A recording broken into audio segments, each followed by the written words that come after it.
نے جو آپ کا گلا گھونٹنے کے لیے، صحافیوں کو پکڑنے کے لیے، بلاگرز ان کو پکڑنے کے لیے جو انہوں نے قانون بنایا ہے، وہ قانون چلے گا نہیں۔ آئین کی پاسداری اور بنیادی حقوق کا تحفظ ہے، وہ ان کی جو ڈرائیو ہے ہم اس کی پوری طرح سے اس کا ساتھ دیں گے، وکیل برادری بھی ساتھ دے گی اور پاکستان تحریک انصاف بھی ساتھ دے گی۔ جو ہتک عزت کا کیس جو ہے وہ قانون بنایا گیا ہے پنجاب میں، اس کے اوپر جو ہے وہ اپوزیشن کی حکمت عملی اب کیا ہوگی؟ قانون تو بن گیا۔ بسم اللہ الرحمن الرحیم، بہت شکریہ۔ سب سے پہلے تو میں اپنے بڑے بھائی اور میرے وکیل ہیں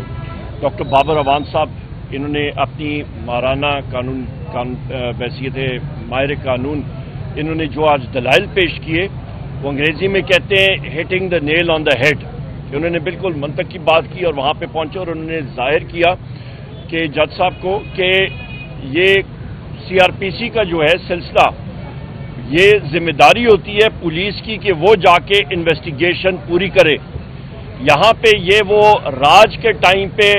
پولیس افسران چاہتے ہیں کہ جی سب لوگ آئیں اور ان کے سامنے جھک کے بات کی جائے، تو وہ چیز جو ہے وہ آج ظاہر کی ہے ڈاکٹر بابر اعوان صاحب نے، اور میں ان کا شکر گزار ہوں، اور میں جج صاحب کا بھی ہوں جنہوں نے ڈائریکشنز دیے۔ یہ تو ہو گئی قانون کے حوالے سے بات۔ دوسری بات کہ ہر جگہ پہ پہنچنے کی بات، تو میرے پاس اڑن تشتی تو نہیں ہے، اور میں نے قومی اسمبلی کے فلور پہ بھی کہا تھا کہ دنیا کھوج لگا رہی ہے اربوں ڈالر استعمال کر کے کہ وہ خلائی مخلوق کی تخلیق کرے، ہمیں تو پی ٹی آئی والوں کو روزانہ خلائی مخلوق کا ٹاکرا کرنا پڑتا ہے اور وہ ویگو ڈالے میں ہمیں مل جاتے ہیں۔ تیسری اہم بات یہ جناب کہ جہاں تک آپ نے بات کی ہے کہ اس قانون کے حوالے سے میں سمجھتا ہوں یہ کالا قانون بننے جا رہا ہے۔ پاکستان کو شمالی کوریا کی طرح، یا پھر جس طرح سٹالن کا ٹائم تھا یو ایس ایس آر میں، سوویت یونین میں، یا پھر آپ کو فرانکو کا اسپین یا ہٹلر کا جرمنی، اس ٹائم کے جو قوانین ہیں وہ یہاں پہ نافذ کیے جا رہے ہیں۔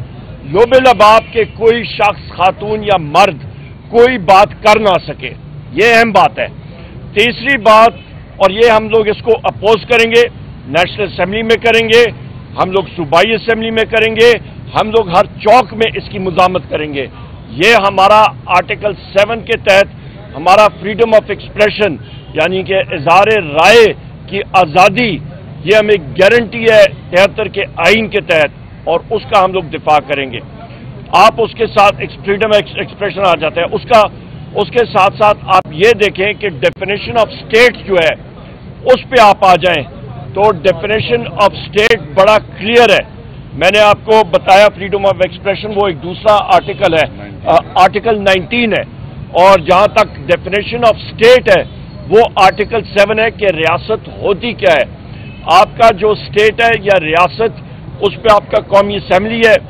آپ کی صوبائی اسمبلی ہے، آپ کی فیڈرل حکومت ہے، وفاقی حکومت ہے، آپ کی صوبائی حکومتیں ہیں، آپ کی تحصیل میونسپل ایڈمنسٹریشن ہے ٹی ایم اے، وہ ادارے جو کہ ٹیکس یا سیس نافذ کر سکتے ہیں۔ آپ نے بات کی کہ دو ادارے آمنے سامنے، سیکیورٹی ادارے وہ اسٹیٹ نہیں ہے، تو ان کا آمنے سامنے ہونا آپ کے عدلیہ کے سامنے وہ جواز ہی نہیں بنتا۔ عدلیہ ادارہ ہے، سیکیورٹی ادارے اسٹیٹ یا کہ آپ کے جو ریاست ہے اس کا ایک مطلب آپ سمجھے ٹول ہے، اس کے اوزار ہیں، تو آمنے سامنے جو ہے وہ ماتحت چیز وہ اوپر سپیریئر باڈی کے ساتھ آمنا سامنا ٹکراؤ نہیں کر سکتی ہے